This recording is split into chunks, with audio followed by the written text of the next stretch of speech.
दर्शकबिन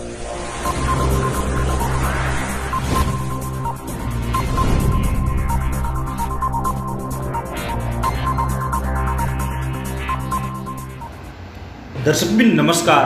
तपाईं अहिले हेर्दै हुनुहुन्छ बुटोल मिडिया। बुटोल मिडियामा हजुरलाई स्वागत छ। 24 घण्टा नयाँ र ताजा समाचार सुन्नको लागि हाम्रो च्यानललाई सब्स्क्राइब गरी नजिक रहेको बेल आइकनलाई दबाई हामीसँग जोडिनुहोला। हाम्रो भिडियोलाई अन्तिमसम्म हेरेर हामीलाई साथ दिनुहोला र सुझाव सल्लाह र प्रतिक्रिया कमेन्ट बक्समा दिन नभुल्नुहोला। दर्शकबिन विश्वव्यापी रूपमा फैलिएको कोरोना भाइरस यतिखेर दिनानुदिन हाम्रो देश नेपालमा पनि बढ्दो क्रम जारी छ र हाम्रो देश नेपाल कोरोना भाइरसको उच्च जोखिममा छ। यसै क्रममा हाम्रो देश नेपालमा केही दिन यता लगातार भारी वर्षासँगै आएको बाढी पहिरोले म्याग्दी, कास्की, लप्चुङ, तनहुँ र पश्चिम नवलपरासी, गुल्मी, जाजरकोट, रुकुम पश्चिम, कालीकोट र सिन्धुपाल्चोकमा ठुलो जनधनको क्षति पुर्याएको छ। गण्डकी प्रदेशमा शुक्रबार मात्रै 13 कर्णालीमा 20 र प्रदेश नम्बर 5 मा 3 गरी 26 जनाको मृत्यु भएको छ र थुप्रै बेपत्ता र घाइते भएका छन् र कतिपय घर पुरिएको छ र कतिपय घर जोखिममा छन् र धेरै परिवारको विस्थापित भएका छन्। सडक, बाटोघाटो समेत अवरुद्ध भएको छ। म्याग्दीको धौलागिरी र रङ्गु गङ्गा र मालिका गाउँपालिकामा विभिन्न ठाउँमा बाढी बिहिबार रातिदेखि आएको पहिरो र बाढीमा परि 3 जनाको मृत्यु भएको छ भने 31 जना बेपत्ता भएका छन् र 39 वटा घर पुरिएका छन्। धौलागिरी र 6 मराङको पहिरोमा परि बेपत्ता भएका स्थानीय तुलबहादुर केसीको शुक्रबार साँझ शव फेला परेको छ। त्यही वडाको कल्लेनीमा अर्का 1 जनाको शव देखेको पनि फेरि खसेको पहिरोमा तलतिर पुरेको हुत्ताएको निकाल्न नसकिने पहिरोले जनाएको छ। यसै गरी रङ्गु गङ्गा 6 ठाडा खानीमा ललितमान छन्त्याङको ठाडो खोलाले बाढीमा बगाएर मृत्यु भएको छ। सडक र पैदल बाटो भत्किएका कारण उद्धार टोली घटनास्थलमा पुग्न अहिलेसम्म सकेको छैन। जिल्ला विपद व्यवस्थापनमा समितिका अनुसार पहिरोमा धौलागिरी 6 मोरङक ढिङ, कल्लेनी, रामचेर, नामुक र कामदीमा 29 जना र धौलागिरीमा 7 तर तामुकमा 3, मालिकामा 7 र बेम्पलामा 8 बेपत्ता भएका छन्। दुवै गाउँपालिकामा गरी 240 जना अलपत्र परेका छन् र धौलागिरी कलन्कीबाट प्रहरी स्थानीयले 70 जनालाई उद्धारका लागि सुरक्षित स्थलतर्फ लगेका छन्। पहिरोमा घाइते 7 जनालाई पनि उद्धार गरिएको छ र बाढी पहिरोमा उद्धारका लागि सेना, प्रहरी समेतको टोली म्याग्दीमा विभिन्न स्थानको पैदल मार्गमा पहिरो पन्छाउँदै द्रबाङदेखि अघि बढी पनि बाटो नहुनाले शुक्रबार साँझसम्म उनीहरूको घटनास्थलमा पुग्न सकेका छैनन्।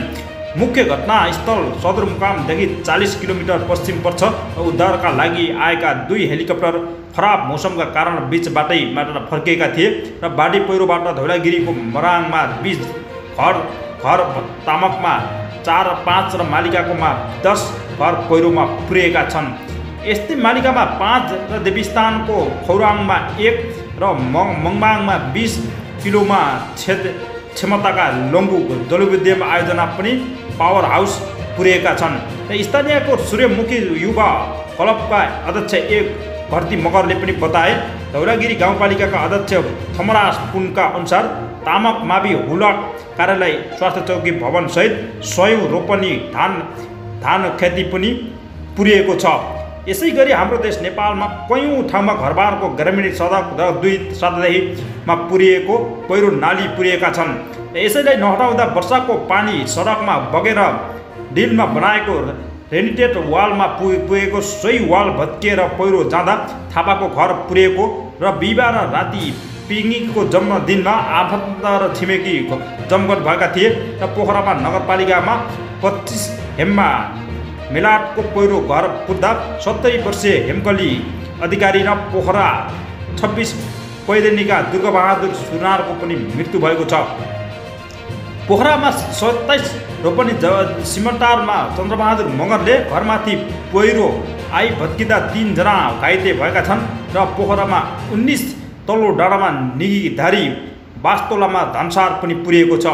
कास्कीको माछापुत्रे 9 मा चुङलिङमाथि मनबहादुर छेत्रीको घर भत्किएर 4 जना परिवारको विस्थापित भएको र माछापुत्रे 2 खुन्चुङ खोलामा सार्वजनिक खानेपानीको ट्याङ्की बगेको र स्थानीय अमर तामाङ, हिराबहादुर तामाङ र राममाया तामाङ, होमबहादुर गुरुङको पनि जोखिममा परेका प्रहरीले जनाएका छन्।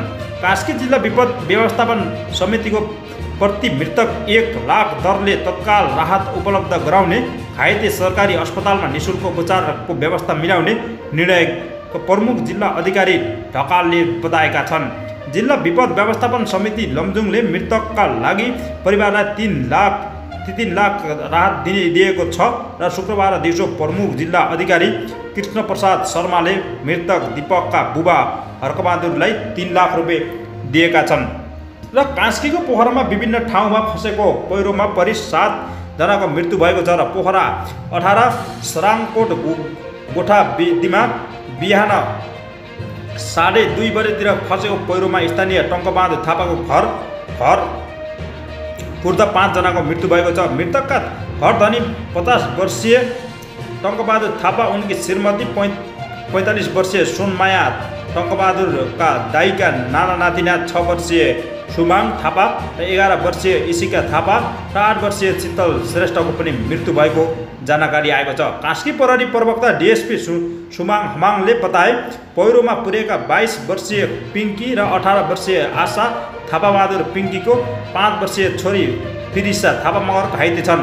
घटनामा तनहुको दमौली घर भएकी मृतक सोममायाकी बहिनी 28 वर्षीय सरस्वती श्रेष्ठ पनि घाइते भएकी छन्। मृतक शीतल उनकै छोरा हुन् र सरस्वतीका 10 वर्षका अर्का छोरा पनि घाइते छन्। यसै गरी छिमेकी 19 वर्षीय अनिता तामाङ, रसी थापा र रश्मि थापा मगर घाइते भएका छन्।